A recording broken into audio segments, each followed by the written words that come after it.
खुलुमबाय बड'लेण्ड खौरांनि गासैबो नायगिरि नोंथांमोनखौ दिनैनि बड'लेण्ड खौरांनि स्टुडिअ बरायबा दिनै बड'लेण्ड खौरांनि स्टुडिअ खासे गोनां रादाब लानानै फैदों।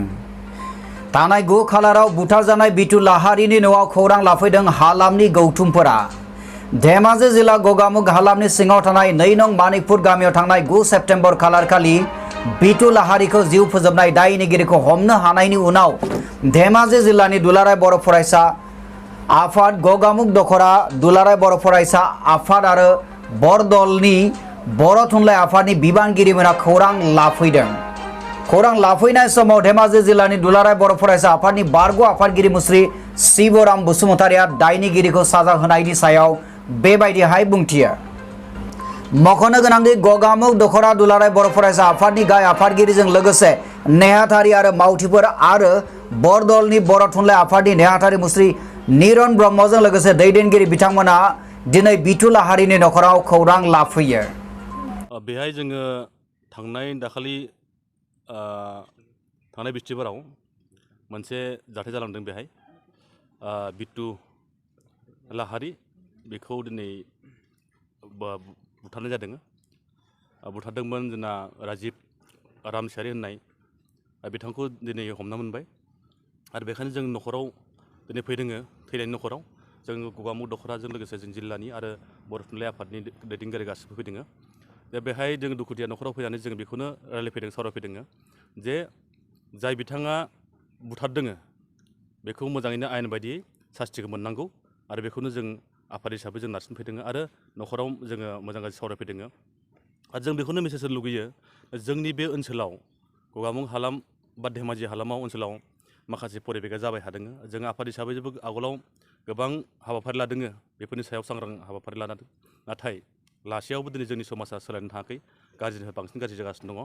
आरो बेहाय जोङो नुना मोन्दों, खोनानो मोन्दों आरो रायजोफोर फोरमायनाय बायदिब्लाबो बेहाय जोंनि लाइमोनफोरा लोंनाय जानाया बारा जादों आरो हरनि 10टा 11टा 12टालागै बिदि जानाय लोंनायखौ जों खोनाबाय थादों आरो जोङो मेगनजोंबो नुदों। दा जोंनि बे ओनसोलनि बा बे लाइमोनफोरा बर' लाइमोनफोरा जुदि बिनि साजों जुदि गफबबाय थायोब्ला आरो बेबायदि गाज्रि परिबेगाव थाबाय थायोब्ला जोंनि इयुन जोलैफ्रा खोमसि जालांगोन आरो जोंनि बर' हारिनि जिथु मास्टार रेसजों सिमां नुनाय बे सिमां गासिबो फेमाल जालांगोन। दा बेखायनो जोङो रायजो राजा खावलायनो नागिरदों जाहाथे नोंथांमोना गाव गावनि नखरनि गथ' गथाय गामिनि रायजो राजाफ्रा गाव गावनि गामिनि आरो गासै जोंनि आफादारि समाज आरो जोंनि गोरों समाज गासिबो बेखौ सांग्रां जानांगोन। जों खावलायगोन जाहाथे जोंनि इयुन जोलैफ्रा जाहाथे मोजां मोनसे परिबेक दानो हायो आरो बेनि गेजेरजों फरायनाय, फालांगि मावनाय, बायदिसिना गेदेर गेदेर साख्रि मावनाय, बायदिसिना जोंनि मोजां सिमांखौ जोङो लानो हायो। जों बेखौ खावलायगोन जाहाथे बयबो रायजो राजाफ्रा बेहाय जोंखौ हेफाजाब होयो आरो जोंनि इयुन जोलैखौ जों मोजां खालामनोब्ला जों गासैबो सहाय होलायनांगोन। दिनै जोङो मोनसे खोथाखौ बुंलांनो नागिरो, जोङो मोनफ्रोम खेथ्रआव जोङो मालाबा पलिटिक्सखौ लानानै गोबां खोथा साननो, नाथाय बेफोरखौ लानानै जों माखासे खामानिखौ मावोब्ला जों गोरोन्थि जायो। मानो होनब्ला समाज होनाय मोनसे बुस्थुखौ जों दानोब्ला जों गासैबो खौसे जानानैसो दानांगोन आरो बेनि गेजेरजों जोङो जोंनि इयुन जोलैखौ जों मोजां लानांगोन। नङाब्ला जोंनि बे ओनसोला बा बर' समाजा गोबां खोमसि परिबेगाव थांगोन। आरो जोङो नुबावदों बे एखे समावनो दिनै सोरबा लाइमोनफोरा दिनै एक्सिडेन्ट जादों, सोरबा फासिना थैदों, बेखौबो खौरांखौ जों मोन्दों। आरो गुबुन जायगायाव गोबां मटर साइकेलजों एक्सिडेन्ट जादों, जोंनि बर' सेंग्राफ्राल' बांसिन जादों। दा बेखायनो जों दुखु मोन्दों जे जोंनि बर' सेंग्राफ्रा बबेखै थांगासिनो दङ, जोंनि लाइमोनफोरा बबे लामाजों थांगासिनो दङ। दा जोंनि जिथु बर'फोरनि सिमां बे सिमाङै जालांगोन। बेखायनो जोङो गुबुन हारिजों बा गुबुन रायजोजों जुदि फेर मारिनांगौब्ला जों दिनै फरायनाय फारसे मोजां गोसो होनांगोन आरो मोजां मोनसे लामाखौ जोङो आगान सुराबा जोङो बर' हारि हिसाबै जों गोबां उन जाना थालांगोन। बेखायनो जों खावलायगोन लाइमोनफोरखौ जाहाथे फरायनाय समाव फरायनांगौ, गेलेनाय समाव गेलेनांगौ, न'आव थानाय समाव न'आव थानांगौ। दिनै मान सनमान गेदेर गोलाव बा उन्दै गेदेरखौ दिनै मान होलायनाय गासिबो परिबेखौ जों लाबोफिननांगोन। बेहाय जोङो खौसे खालामनो मावनांगोन। दा नोंथाङा दायनिगिरिनि सायाव नोंथाङा मा बुंनो सानो? दायनिगिरिखौथ' जों बुंनो गले दायनिगिरिया साजा मोननांगौ आयेन बायदियै।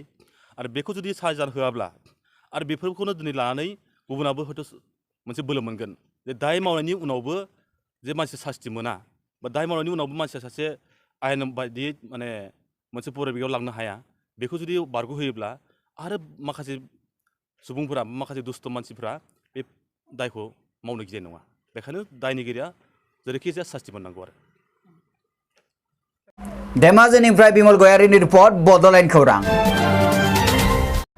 जोनोम सान फालिथाय, जुलिनि सान फालिथाय जायखिजायानो जायाथों मानो केक जामुंआ बेनि एंगारहायै बाहागो जाना फैबाय। दिनैनि मुगायाव केक बानायग्राया जोंनि गेजेराव जोबोद खम, नाथाय आसामनि 34 मिलियन सुबुंनो केकनि बिहरथोनखौ फोलोमनाय खामानिया दानि समाव बुंनो थाङोब्ला गाव गावनो मोनसे थांना थानायनि राहानि रोदा नागिरनायसो। नंगौ, नायगिरि नोंथांमोन, दिनैनि मुगायाव नोंथांनो जों सासे सुबुंनि मोनसे थुलुंगाखांआरि देरहासार खौरांखौ लानानै फैदों। चिरां जिल्लानि नरेश बसुमतारी होननाय गाव फालांगियाव देरहासार जानो हादों। सेंग्रा समनिफ्रायनो गुवाहाटी नोगोराव थाहैनानै केक बानायनो सोलोंनाया थारैनो जाफुंसारनायाव फैदों। चिरां जिल्ला बेंटल सेरफां BCDCनि सिङाव थानाय 2 नं सेरफांगुरि गामिनि थागिबि मुस्रि नरेश बसुमतारीया लाइमोन समनिफ्रायनो गुवाहाटी नोगोराव केक बानायनो सोलोंहोयो। बेबादिनो सोलोंनायनि नाजानायजों गावनि रोंनायखौ थारैनो जाफुंसारनायाव लाबोनो हादों बेखौ फोरमान होदों नरेश बसुमतारीया। बिथाङा गावल' रोंनानै एरैनो थायाखै, गावनि न'आवनो बायदि बायदि केक बानायग्रा कारखाना बेखेवनानै गासै 8 सासो सुबुंखौ न'खरनि सोलिनायाव मदद होनो हानायखौ नुनो मोननाय जादों। गावबो बेजोंनो न'खराव थोजासे रां खामायनो हादों होननानै फोरमायबावदों। बिथांनि कारखानानि बायदि बायदि केकफोरखौ नांगौब्ला सुलु लानो थाखाय जानबुं नम्बर फोसावदों। जानबुं नम्बराव सुलाद लानो खावलायदों नरेश बसुमतारीया। जानबुं नम्बर नरेश बसुमतारी 7099739746।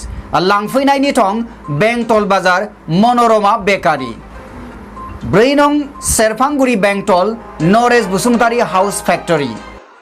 मिडियानि थ्रुयैहाय बेयाव मोनखागोन आरो आंनि न'आवबो फैना लांफैनो हागोन आरो आंनि दखान दङ, दखाननिफ्रायबो लांनो हागोन। बे बेंटल बाजार गेजेरावनो, बेंटल बाजार गेजेर बे कालि मन्दिर खाथियाव। मेन जायगाथ' आंनि बे सेरफांगुरि 4 नं सेरफांगुरि। 84 16 नभेम्बर बे थारिखआव आंनि बिफा थैनानै बे समावहाय बिराद आंखाल जादोंमोन आरो बे आंखाल समावनो आङो गुवाहाटियाव थांनानैहाय बे खामानिखौहाय आं सोलोंहैदोंमोन आरो रोंनानैहाय गोबां जायगायाव खामानि मावदों। आं शिलंआवबो मावहैदों आरो ओरै जुवायनो बिदि जायगायाव मावनानैहाय आङो फैदों आरो बेनिफ्राय बङाइगावआव गोबाव सम मावदों आं। दाबो मालिकफ्रा आंनिफ्राय डिसिसन लाहरनो मा मावला मा जागोन, मानो गाज्रि जाखो बेखौ डिसिसन लाहरनो दाबो। दा आंबो खुलिनाया दा गोदान बेसि टाइम जाखो, फेब्रुवारिनिफ्रायसो आं खुलिदों। राउन्ड जा ओरैनो बार्थडे केक सोरबा लांफैयो, सोरबा बिस्कुटखौ बानायथ'वाखै, आं बानायगोन लाहे लाहे। दा केक बेफोरखौ लांफैयो आरो हाबि जाबि बानायो, पेटिस बायदिसिना। आंनियावहाय दा बेवहाय 4 सासे माल रोगायो, मोनसे गारि दं पिलपिलि, बिसोर माल रोगाबाय थायो सासे। आरो जों दखानाव 4 दं, 4 8 जन र' 8 जन। बुंनायावथ' दा गोदान हिसाबैहाय दा गोदानावहायथ' दा बुंस'नो हाया, गोदानाव दा बोसोरनै बोसोरथाम थानासो बुजिनो हागोन। दा जेरैहाय बे हिन्जाव गोदानाव जेरैहाय फैला पाब्लिकफ्रा नायफैयो, गामिनि मानसिफ्रा नायफैयोना, थिग बेबायदि जानानै दं आरोखि। उनावसो मिथिलांगोन बेखौ। दा मथा मथि थिगैनो सोलिगासिनो दङ। सोरबाफोर लांफैयो, लांहरो। सोरबाफोर हटेलाव दंब्ला हटेल जायफोरा दंफैयो लांफैयो, हलसेल रेटनि हरो आरो। सोरबाफोर नांगौब्ला कन्टेक्ट खालामनो हागोन आरो। खेला दंमोन, मिजिं दंमोन, दा बे मिजिङा जाफुंबाय। दाथ' आङो बेवहाय मेचिन थिसिनबो बायनो हायाखै, ओरैनो जास्ट गोरलै मेचिन दं, बेजों खाम सोलिगासिनो दं। जोंनि बर'फोरनि गेजेरावहाय जेरै गुबुन हारिफोरखौ आं बुंनो थांला, गुबुन हारिफ्रा ओरैनो एडभान्सखा बिसोरखौ आं बुंनो थाङा आरोखि। जोंनि बर'नि गेजेरावहाय बिजनेसाव बिराद दुरबल। माबायदि दुरबल होनना बुंब्ला जों सोलोंनायखौ लाया। जेरैहाय बेंगलरफ्राव थांनायाथ' गाज्रि नङा, थांनानै नोङो खामानिफोरखौ सोलोंना फैनांगौ। गोबां लाइन दंना, जेरै जोंनि बेंटल एरियायावहाय माबा मटर साइकेल ग्रेजफोर बर'नि गैया, माबा टेलारिं बेबो बर'नाव गैया। माने बेफोरावहाय जों आवगाया आरो। माने जेरैहाय जोङो बे आंगुर फिथाइयाव बेखौ हास्थायनां गाखोनानै जोङो जेरै सियाला आंगुर फिथाइ जानो थांब्ला मा बुङो, ओइ जाजा बियो गोखै ना, गाखोनो रोङा सियाला। थिग बे रोखोम जों गाखोनांनानैहाय जों सेस्था खालामनांगोन, होमब्लासो जोंनि माने हारियाबो नाम थागोन, बेनो आरोखि। बे खामानियावहाय बिजनेस माने इंगेजआवहाय सब समाय थानांखागोन। आरो नों दुरबलब्लाथ' बिजनेसाबो डाउन जालांगोन, बेनो आरोखि। खिन्थु ध्यान होनांगोन आरोखि, ध्यान होआला जानाय नङा। ध्यान होलानो साक्सेस जागोन आरो। चिरां दादगारिनिफ्राय खौरांगिरि प्रमेश्वर नार्जारिनि रिपर्ट, बड'लेण्ड खौरां। बेनि उननि रादाबाव दङ बाक्सा जिल्लानि तामुलपुर जामगुरियाव दुलाराय बाथौ गौथुमनि जर'खा जथुम जानानै थाङो मैया 12 सेप्तेम्बर खालाराव जामगुरियाव थानाय 5 राजा बाथौ थानसालियाव बे हाबाफारिखौ खुंनाय जायो होननानै मिथिनो मोननाय जादों। नैबे नुथाया जाबाय बे जर'खा हाबाफारिनि मोनसे नुथाय। बे हाबाफारियाव लाइमोन आफाद माइनाव आफादनि बिबानगिरिफोरा बाहागो लायो होननानै मिथिनो मोननाय जादों। बे हाबाफारियावनो बाथौ गौथुमनि आफादगिरि नेहाथारि लोगोसे बिबानगिरिफोरा बाथौ बोराइनि सेराव साखि दोननानै समायखिरा लायो। न्यूज डेस्क रिपोर्ट बड'लेण्ड खौरां। गाहाय फोसावथि नेहाथारि हिसाबै आंनि सायाव सोनारहरदों फंबाया। बेखौ आं हारसिंथ' मावनाङा, जोंहा माइनाव आफाद आरो लाइमोन आफाद दङ, गागि आफादनिबो गाहाय बिबानगिरिफोर दङ। माबे पलिसिजों खारोब्ला फैसा फैगोन बे प्लेनिंखौ आं बावैनो सिन्था खालामनानै लाइमोन आरो माइनावखौबो हांख्रायदों, गागिनि एक्जिकिउटिभखौ हांख्रायनाय बेब'स्थाखौ लागोन आरो मा धरनै खांब्ला जों थाबैनो खालामनो हागोन। आं नोंथांमोननो बाथ्रा होबाय, दायित्वखौ लागोन। नोंथांमोनहा नाथाय हेफाजाब होनांगोन। आंथ' प्लेनिंखौसो खालामगोन, खारनांगौ खारगोन, प्लेनिंखौ खालामगोन आरो बेबायदि प्लेनिङैनो कालेक्सन खालामनाय खोथाखौ सानबायबो थाखादों, सिगांनिफ्राय सानबाय थाखादों। बे प्लेनिंखौ इमप्लिमेन्ट खालामोब्ला जाहैगोन होननानै आं आसा खालामदों। निश्चय बे प्रेसिडेन्सिनि उनाव प्लेनिंखौ आं बिथा खालामगोन। दा गोसोआव साननानै थानाय जिनिसखौ केबिनेटजों सावरायबावनोसै। आंनि बे प्लेनिङा जेसेबां प्रजेक्ट जादों आं केबिनेटजों सावरायसिगोन। मेनलि आफादगिरि नेहाथारि भाइस प्रेसिडेन्ट बिथांमोनखौ लानानै सावरायगोन। आं एसे प्लेनिं खालामना दोनखादों माबोरैहाय फैसा फैगोन, बे फैसाखौ लाबोनायनि खायदाखौ आं लाखादों। गतिके सम नांगोन फैसाखौ लाबोनो, थेवबो सोलिनो आन्थाखौ बेब'स्थाया जादों। आं बेखिनिखौ बुंनो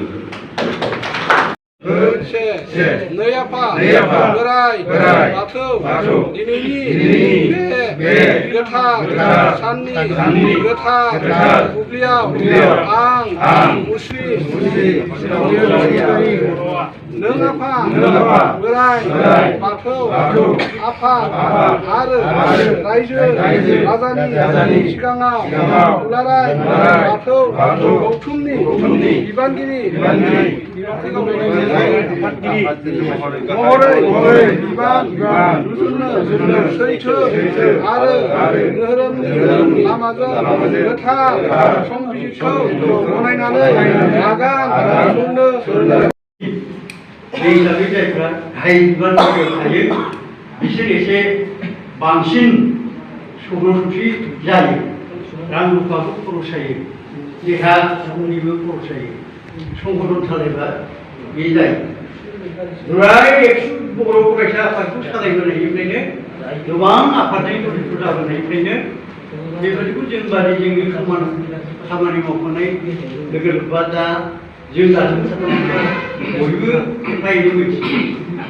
आरो दाथ' जोंहा माइनाव आफादनि खम बैसोनि लाइमोन आफादनि महरै बिबान रुजुनो सैथो आरो धोरोमनि लामाजों गोथार संबिजिरखौ गनायनानै आगान सुरनो समाय लाबाय आं खिरा लाबाय दहाय आफा सोरजिगिरि बोराइ बाथौ जै आफा बोराइ बाथौनि जै आफा बोराइ बाथौनि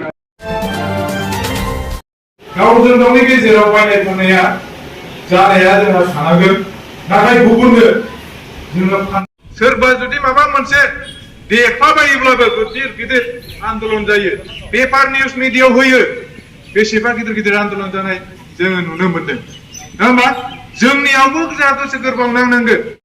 बे हानि थाखायनो जों जुदि जुजिदोंब्ला, बे हानि थाखायनो जोङो मुंख्लं जादोंब्ला, बे हाखौ रैखा खालामनो थाखाय जोंबोथ' दिनै होबाय, फरेस्ट ओनसोलाव हाबहरबाय आरो फरेस्ट रिजार्भ एरियायाव जों थानो गोनां जाबाय, रायजो जाबाय गोबां बोसोर।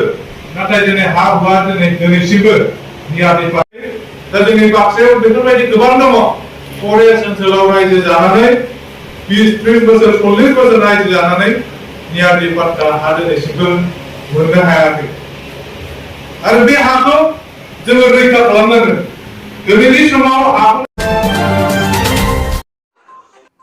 बेजों लोगोसे दिनै रादाबा एसेनोसै गोजोन्थों।